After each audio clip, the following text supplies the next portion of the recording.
لو أنزلنا هذا القرآن على جبل لرأيته خاشعا أنزلنا هذا القرآن على جبل لرأيته خاشعا أنزلنا هذا القرآن على جبل لرأيته خاشعا متصدعا من خشية وتلك الأمثال نضربها للناس لعلهم يتفكرون.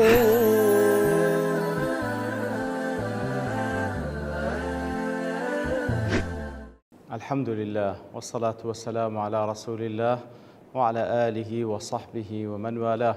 السلام عليكم ورحمة الله. بارزان خوش حال من لوانين وسط لوانكاي تفسير القرآن بيروز بيم وخزمتان ومبست رزامن رب العالمين وهوادان مئوي آزي السودي لور بقرن. بارزان لدواي توابون لسورة الأعراف بشتواني خواي قورد سين خزمة سورة الأنفال. سورة الأنفال ديال سورة مدنية حتى 6 آية زيادة الباس لأحكام قتال وجهاد دكا وزول مفسرين ياخذ أوانيك أو أوزانانيك وباز لعلوم القرآن دكن سورة الأنفال والتوبة بيك وباز دكن لبرو بسم الله لنوانيان دانية بلام ديارة دو سورة السرب أخوان كدواتر إن شاء الله كجيشتين خدمة سورة التوبة زيادة تفصيلات ببابتي الدين. بهر حال باز لأحكام قتال وجهاد دكا أو بتايبتي سورة الأنفال كوازياتر باز لأحداث ردا وكاني غزوي بدر دكا بلى تري كم آتي بوشوي دس بيدكا. بسم الله الرحمن الرحيم. يسألونك عن الأنفال قل الأنفال لله والرسول فاتقوا الله وأصلحوا ذات بينكم وأطيعوا الله ورسوله إن كنتم مؤمنين. واتبرسيال لذلك يا رسول الله صلى الله عليه وسلم درباري الأنفال بيان أمري أنفال بابتي أنفال بجيرنو لولاي الله تعالى سبحانه وتعالى لولاي بيغمبركي صلى الله عليه وسلم تقوى إخوابكن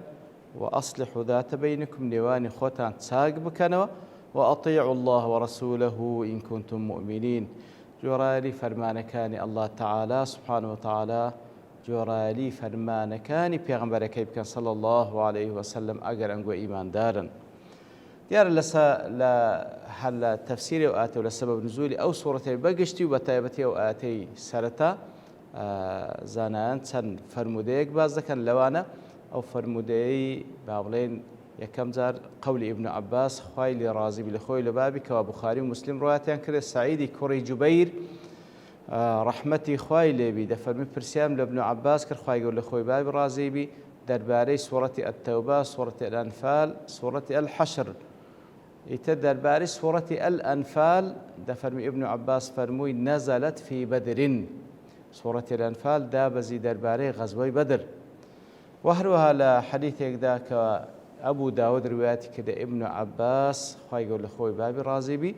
تجريت ودفرمي بيغمبر صلى الله عليه وسلم روجي غزوي بدر دا كاتك فرموي هر كسك بكوجي لكافر كان أو فلانشتر لأنفال ولغنيمي بيدا بخشريتا وهر كسك أسيريك بقري ديليك يقلوان بديل بقريتن فلانشتي بيدين ترد فرمي قانزا كان بپیش کەوتن لۆ هجوم بردن و بەتەمەنەکانیش لە دواوەمانەوە ڕایە و ئاڵای جەیشی ئیسلامیان هەڵگرت بوو کاتێکەوە خوای گەورە سوبحانە وتعالا نەسرەتی بە قسمەت موسڵمانان کرد ئیتر ئەوانەی کەوا بەتەمە بوون کە لە پشتەوە ئاڵا و ڕایەی جەیشی ئیسلامیان هەڵگرت بوو بە گەنجەکانیان گوتیان ئێمە وەکو خەلفی و پاڵپشت بووین لە بۆنگۆ ئەگەر ئەنگۆ بگەڕابانەوە دەهاتنەوە لای ئێمە و ئێمە پاڵپشتیمان دەکردن لۆیە ناکرێ غەنیمە تەنها لە بۆنگۆ بیتن. بەڵام گەنجەکان دیارە داوان دەکردکەوە ئەوانن هێرشیان بردێ و غەنیمە لە بۆ ئەوان بی و ئیتر ئەو ئاتانە دابەزی يسألونك عن الأنفال هەتا وەکو دەفەرمی كأنما يساقون إلى الموت وهم ينظرون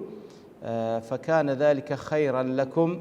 ئیتر بەو شێوەیە وەکو ئیبن عەباس خوای لێ ڕازی بی دەفەرمی پێغەمبەر صلی الله علیه وسلم فەرمووی بەڕاستی ئەوە خێری تێدا بلە بۆنگۆ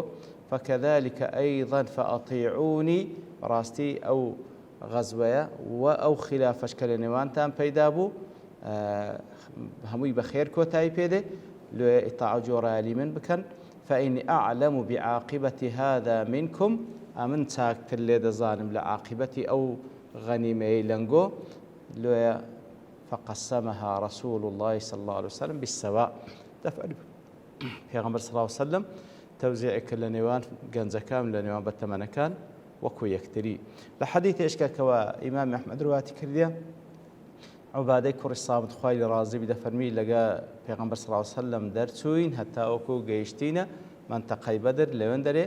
لوندري ديارة جيشي مسلمانا لقل جيشي كافر كان روبنا خوي جور سبحانه وتعالى نصرتي بقسمة إيمان داران كرد دفرمي فانطلق الطائفة في آثارهم يهزمون ويقتلون كومالك لو جيشة ودواي جيشي كافر كان كوتن هزيمان بكردن وأوي كوت بردستيان كشتيان وأكبت طائفة على العسكري يحرزونه ويجمعونه مجموعة شديكش أو باشماوي كالكافر كان بزيمابو أوانيا خرد كردوا وكومالتشيش لجيشكي كاوتا بونسي تاقمي سيميش أو بوكوا لدور بري پیغمبر صلى الله عليه وسلم دفاعيان لذكر نبادا لبشتوليان بصورينو هيرشيك بكانو بيانوي زبريك لپیغمبر صلى الله عليه وسلم كواتا دفاعيان لپیغمبر صلى الله عليه وسلم ايتر كاتي كوا شوداهات دفرمي كاتي كوا جيشكا همي كوبونوا كاتي اوي هات كوا غنيمكا توزيع بكري دفرمي اواني كوا غنيمكا كو كردبو او تاقمه دانغو او ايخو مانو اما خرمان كردي توا اواني كوا هيريشيان بر لدواي اواني لدواي كافر كان كوا بدوان داروشتنو هزيمان بوان هنا تيان ايما لنغو مستحق ترين ايما بوين كوا وما كر اوان برونو بزيبيلن انغوش خرطان كردوا والتاخمي سيمش كوا دفاعا لبيغمبر ذكر صلى الله عليه وسلم قلتيان ايما لنغو مستحقتين لبروي ايما دفاع مع لبيغمبر كردي صلى الله عليه وسلم لبر دفاع كردن لبيغمبر صلى الله عليه وسلم ايما نمان تواني وشنغو بوشوي هيرج بن ياخذ بين أو غنيمي كوب كينوا يتر خلاف لديوانيان بيدابو حتى وآتان دابز يسألونك عن الأنفال حتى وإن كنتم مؤمنين بيغمبر صلى الله عليه وسلم لدواي دابزين وآتا بوشيوي توزيعي كر لنيوان مجاهدة كان لحديث يشيدك كوا إمام مسلم ترمذي أبو داود رواتيان كر السعدي كر أبي وقاص خوي اللي رازي بدفرمي للروجي بدر طبعا يقدر كسان وكبجدار بوا دفرمي شيري كم كوتا بردست ديار الشيري تايبت وزور باش بوا دفرمي هاتما وخزمت بيغمبر صلى الله عليه وسلم قلت يا رسول الله او شيرا بخوم وكوبلي لدست كافران مستاندي لدواي كشتنيان ايتر بيك بشي من بيدب من بيغمبر صلى الله عليه وسلم فرموي داي بنيوه او شيرا لزيقاي خوي دا بنيوه لقل أو غنيمة كوا بقشتي بابن غنيمة كافران ولا باشنا بزيمة لزي خوي دابنيوا نالبو تو هاتي بيبي نالبو منيش هاتي كوا تصرفي تيداب كم لبروي أو غنيمة كيشت توزيع نكرة برو دايبنو زيجاي خوي ضلي كاتي كوا تسومو دايبنمو زيجاي خوي ضلي براستي وكبلي لنا ونفس الدلو دروني خوم ديسان حزم لي بلو من بي ديسان قرامو لا بيغمبر صلى الله عليه وسلم تم يا رسول الله بيدا من لبروي لو أنا دواء أكن ليدي من دواء تربيدا نكسك وكو من أو دوري نبيني لو غزوة إتر في أنصاصم دفن الدنجي برستر كل سلم فالمي برو دايبنيو لو زيجاي كوالت هنا دفن مي إتر ديسان في أنصاصم لبو زاري سيم لتأكيد دكاتوا كوا برو دايبنو جيجا خوي دلك رويشتم او جاره كسيك بدوام داهد وتي بيغمبر صلى الله عليه وسلم بانقد دكا دفرمي قمان موابو كواش تيك درباري من دابزيا دبروي امن مناقشم لقى بيغمبر كدي صلى الله عليه وسلم دفن كاتك قراموا پیان صلی الله علیه و فرمووی ئینەکە کونتە سەئەلتەنی هذا السەیف ئەتوو داوات لێم کرد بکەوە ئەو شیرەت پێ ببەخشم بەڵام لە کاتێکدا کەوە ئەتوو ئەو داوات لێم کردەیە وەلەیسە هو لی وەلا لەک بەڕاستی ئەو کاتێک هاتوو داوات لە من کرد نەئی تو بووکەوە تەسەڕف تێدا بکەم نەئی منیش بکەوە تەسەڕف تێدا بکەم بەڵام ئایەت دابەزی وئین الله قد جعله لی بەڵام خوای گەورە سوبحانه وتعالى تر تەسلیم منی کردکەوە تەوزیع بکەم لە نێوانتان ئەو ئاەتەی خوێندەوە يسألونك عن الأنفال قل الأنفال لله والرسول ئیتر مادام حەقی تەسەڕفی بە من بەخشی خوای گەورە فهو لك با لە بۆ تو بی بەڵێ ئەو حەدیثانە باس کرایە و لە ڕوایەتێکی ئیبن ئیسحاق کەوە لە عوبادەی کوڕی سامت دەژێڕتەوە دەفەرمی فينا أصحاب بدر نزلت ئاتانە دەربارەی ئێمە دابەزی ئێمەی ئەو کەسانی کەوا بەشداریمان کرد لە غەزوەی بەدر دابەزی حين اختلفنا في النفل وساءت فيه أخلاقنا ئەو کاتە ئاتان دابەزی کاتێکەوە اختلاف لە نێوانمان پەیدا بوو لە چۆنیەتی دابەشکردنی غەنیمەی بەدر لە کاتێکدا وساءت فيه أخلاقنا خۆڕە وشتمان بەڕاستی لە قەدەر پێویست نەبوو لەو بابەتە یعنی کەوا وەکو بڵێ چێشە چێش لە بینیان دروست بوو فنزعه الله من أيدينا خوای گەورە ئەمری غەنیمەکەی لە بەردەستی ئێمە دەرهینا فجعله إلى رسول الله صلى الله عليه وسلم خوای گەورەش لە بەردەستی ئێمەی دەرهینا و تەسلیم پێغەمبەری کرد صلی الله عليه وسلم کەوا فەرمان بکە لە نێوانمان ئیتر پێغەمبەر صلی الله عليه وسلم لە نێوان ئێمەی تەوزیع کرد و بەگشتی یانی ئەو ڕوایەتانەی کەوا دەربارەی سوورەتی ئەلەنفال و بە تایبەتیش ئاەتی یەکەم وەکو لە تەفسیرەکان باس کرایە بەڵێوجا يسألونك عن الأنفال پرسیار لێ دەکەن دەربارەی الأنفال ئەنفال چییە؟ هي المغانم وەکو لە تەفسیری قاسمی دەڵێ هي المغانم واتە غەنیمە جمع نفل وهو الغنيمة أنفال جمع نفلة نفلش بمعنى غنيمة ده. أي كل نيل ناله المسلمون من أموال أهل الحرب وتأودس كوتاني كوا مسلمانا بدس دينا لمالي أو كافراني كوا أهل حرب لقل مسلمانان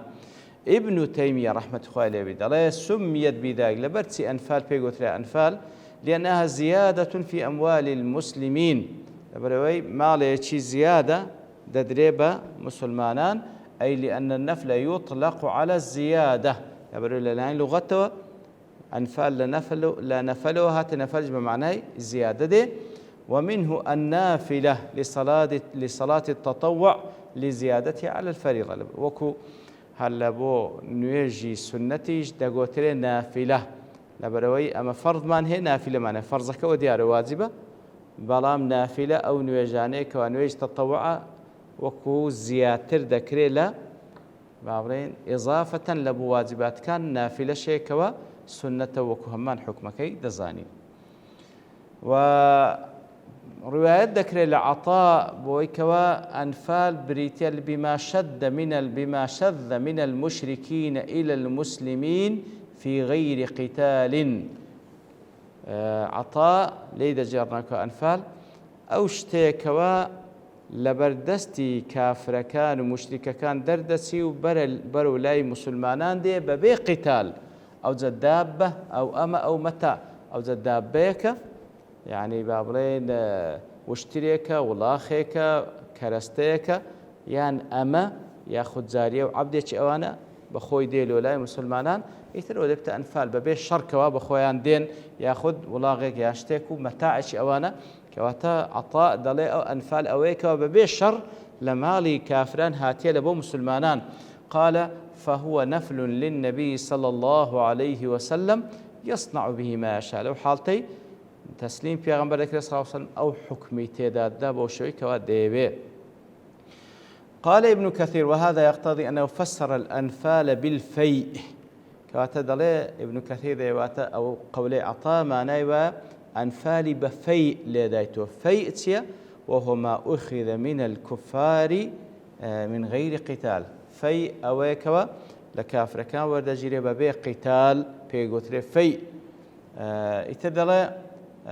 قلت صدق النفل عليه لا شك في ما كونه المراد من الآية بخصوصه فلا يساعده. كواتا قاسميك أو قول ابن كثير نقل ذكا وزي راستك نفل كبماناي فيء بيتا أو كوا عطاء ليدايتوا ببيش شرب كوت بردستي مسلمانان أو فيء نقنفل بي بلام ليردا كأخواي قور باز لأنفال دكاتن دل فلا يساعد سبب نزولها المار ذكره. بلام ليردا أو همو لا سبب نزول كان كباس كرا درباري غزوي بدر كواتا بقتال وبجهاد أو مال كوت بردستي مسلمانان كأخواي قور ليردا دفرم بيجيرنول ولاي خوف بيغمبري خوا حكم تدادا كان كواتا دلي ليردا أو تعريفي عطائي لبو أنفال براستي ناتجه لبروي همو مفسرين متفقا أو آتان درباري أو مالي باسكراي كوا لدواي غزوي بدر لا لكرستو مالي كافركان كوا لساحي معركة ليان بجيما كوت بردس مسلمانان كواتا لدواي غزا كوت بردس يعني نكبة بقتالو بأوا كواتا ليردا دلي أو تعريفا لسر جيب زينا بي باشان ابن كثير دلي واختار ابن جرير أنها الزيادة على القسم دلي ابن جرير طبري دلي واتا لدواي أو كوا تقسيم دك بين المسلمان أو كو زيادة بيقتري أنفال أي ما يدفع إلى الغازي زائدا على سهم من المغنم كواتا لدواي أو كوا غنيمة باش دكري وهالكسو سهم خوير دكري أو كوا كو زيادة ريج ددريت كسيك بتايبتي أو بيقتري أنفال يتربوا الشوية تعريف يعني كردي وبتسندين شيء كل قاسمي أو هم تعريفاتين هنا ديار التفسير ديكش قسان لي كردي بلام لبرتوابين كان لير دا دوستين ببشتواني خواي قول لواني داهاتو دقرين وخزمت أو آتوا وهروها باس كردني الأنفال.